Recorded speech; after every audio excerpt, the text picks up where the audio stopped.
Hello guys! Welcome to my channel, Bogart TV po. Sa video po natin na to ay samahan niyo po ako mag-release ng Mitsubishi Montero Sports GLS Automatic. Ito po pala si ating Montero Black Series, color gray metallic. Ito yung kanilang pinapa-test drive dito sa Mitsubishi. Ayan, Black Series. Napakaangas po ng Montero na to.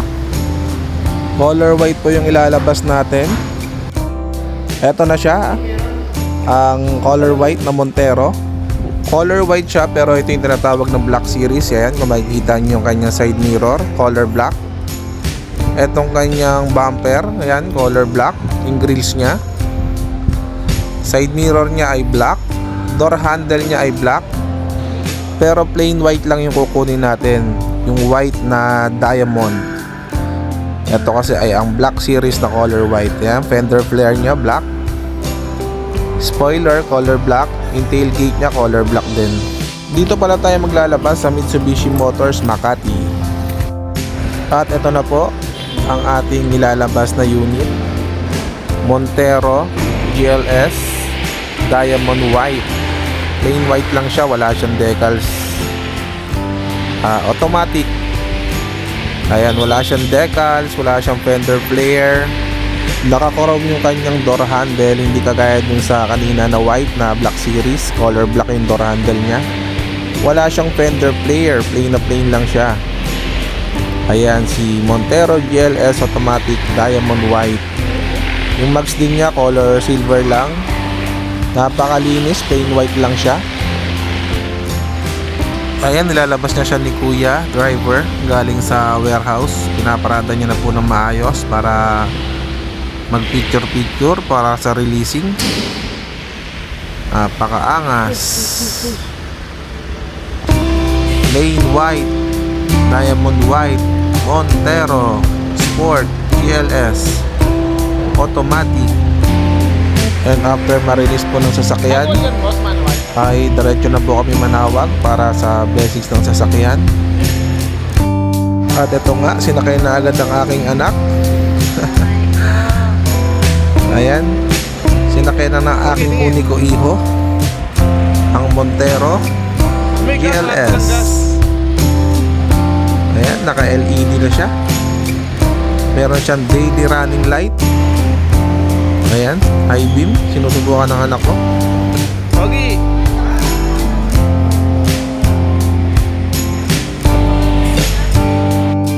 At ayan, sinakay na rin po ni Mrs.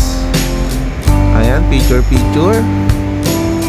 Sinakay na ng aking mag-ina ang ating Montero Sport GLS Automatic.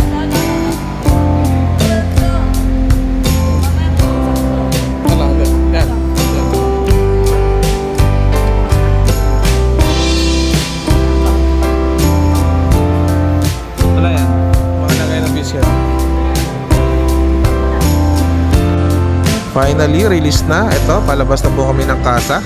Diretso na po kami manawag para sa blessings. Iba talaga yung white step. Ingat po, Kamelody, bye-bye. At ito na nga guys, pagka-release, diretso na po break-in. Andito na po kami sa may band ng T-Flex. Tumatakbo na po ako ng 100 kilometers. Ayan, diretso break-in na. Huwag natin bibihin tong si Montero GLS Automatic. Kaya tumakbo na po ako ng 146 from Manila to Pangasinan. Tumatakbo na po ako ng 120. Yung RPM niya ay nasa 2,000 RPM. Ayan, dito po tayo sa may T-Flex, Tarlac Pangasinan Expressway. Bali, magpapa-blessings po kami ngayon sa Manawag. And after po ng blessings ay diretso po ng Bulinaw, Patar Beach, Bulinaw. Ayan guys, steady 120 lang tayo. Umaangat lang ako konti sa 120.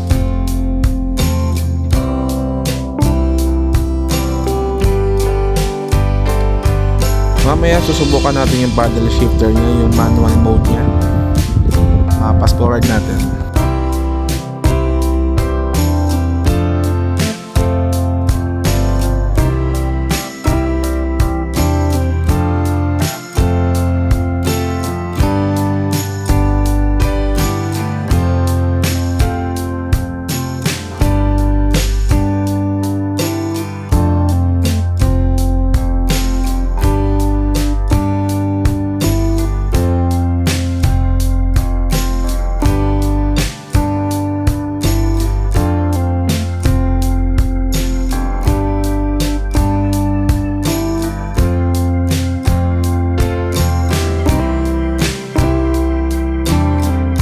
Eto guys, subukan natin yung kanyang paddle shifter, manual mode.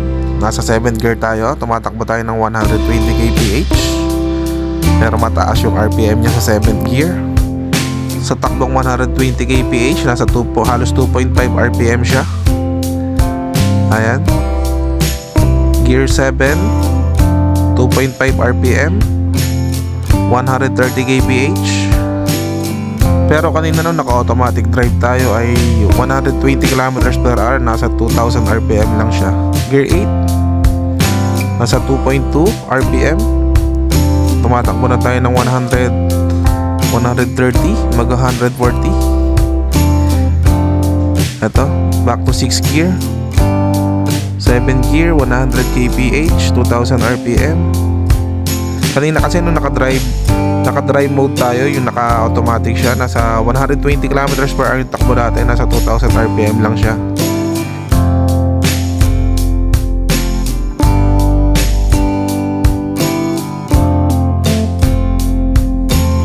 Guys, touchdown Manawag, Pangasinan. Nandito na po tayo sa may Manawag Church. Magbaba-blessings na po tayo ng ating sasakyan na si Monty Montero Sport GLS.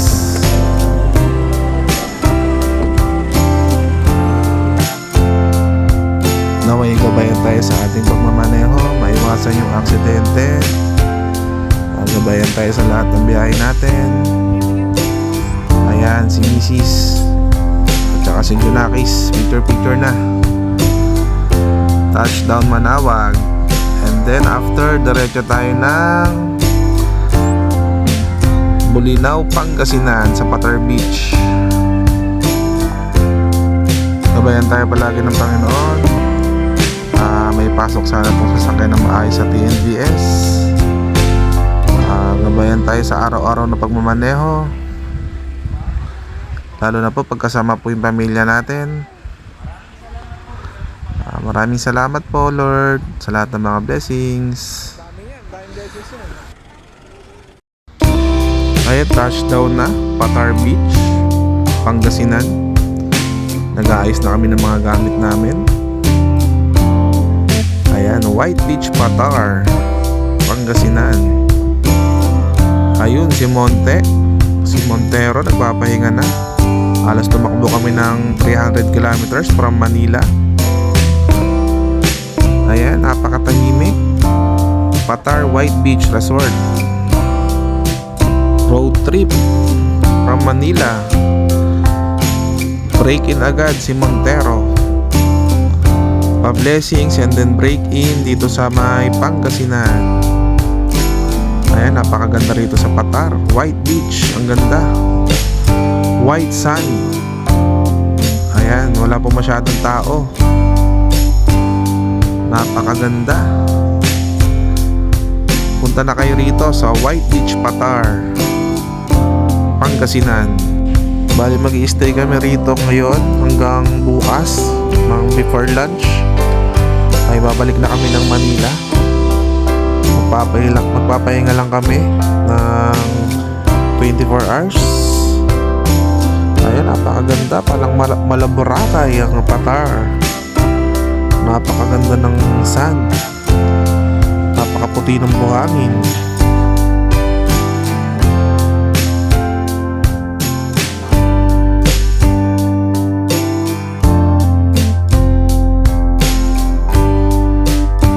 Ayan guys, wala akong masabi sa ganda dito sa Patar Beach Resort.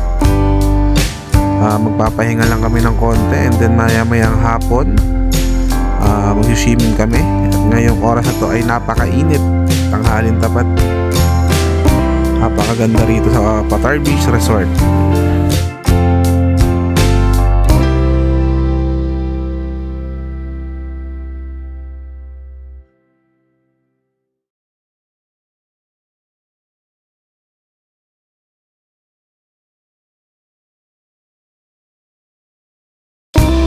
Eto guys, pabalik na kami ng Manila.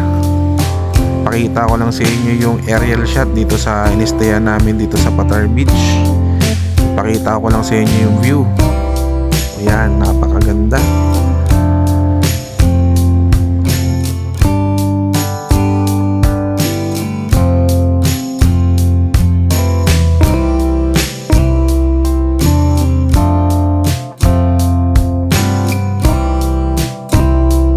Ayan guys, malapit lang po kami sa main road. Yung pinag-stayan namin, ayan po yung main road.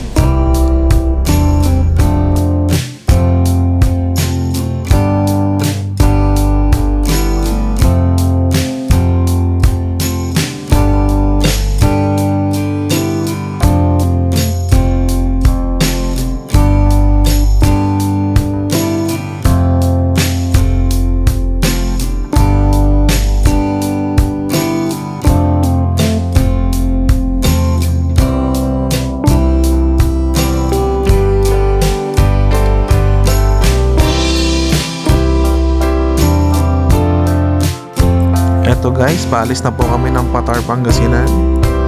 Susubukan natin magpahabol sa drone. Susubukan natin yung follow mode ng ating drone. Ayan guys, pabalik na kami ngayon ng Quezon City. Ang ganda ng view rito sa Pangasinan. Ito yung pinaka main road nila dito sa Patar Beach. Main road papuntang Patar. Papunta na po ito ng Alaminos, Pangasinan. At ito nga po guys, ang ating Montero Sports GLS Automatic. Ito yung sinasabi nilang Gen 3.75. Bali itong si Montero Sport natin ay ipapasok po pala natin sa TNVS. Bali ipang babiyahin natin siya ng Grab in Drive Joyride. Yan, Lalacar, Lalamove. Bali kasi bumabiyahe kasi ako ngayon ng TNVS. Ang gamit ko naman ay Toyota Innova. Ito po kasing si Montero ay matagal ko ng pangarap. Ng panahon pa nang may premium pa sa TNVS. Napakaganda ng pamasahe nito dati. Pero ngayon ay normal lang siya na 6-seater. At susubukan pa rin natin siya ipambiyahe kahit mababa na lang yung rate niya. Normal na 6-seater lang, kagaya ng Expander Innova. Dahil napakatagal na natin pangarap tong si Montero Sport. At guys, sa experience ko naman, kumpara sa Innova, wala akong masabi dito sa Montero Sport. Napakaganda manakbo, lalo na sa rektahan. At saka yung suspension niya, talagang walang tagtag kumpara sa Innova. Bali, antayin lang natin lumabas yung plaka nito. Bali, ito kasi kakalabas lang sa kasa. Binraking ko agad ng Pangasinan tsaka Manawag. So 1 day old pa lang siya. So abangan natin na lumabas yung plaka niya, and then ipapasok natin sa TNVS. Abangan nyo po yung mga susunod ko pong video. Bali, kukumpara ko din po siya sa Innova, kung ano yung mga experience ko dito sa Montero at sa Innova. Malakas yung loob natin na ibiyahe dito sa malayo kasi 1 day old pa lang siya. Yung tipong kahit masita ako ng highway patrol o ng LTO, pwede ko naman siya ibiyahe. Allowed siya ibiyahe kasi nga meron naman siyang 30 days na parang grace period na pwede siyang ibiyahe habang wala pa siyang ORCR o plaka. Meron kasi itong sales invoice at delivery note, kasi within 30 days po yung validity nitong sales invoice at delivery note. Kaya ito, paglabas, hataw agad dito sa Pangasinan. First biyahe ng ating Montero Sport. Ito po pala ang ating Montero ay 2.4 kumpara sa Innova na 2.8, pero halimaw talaga tong Montero.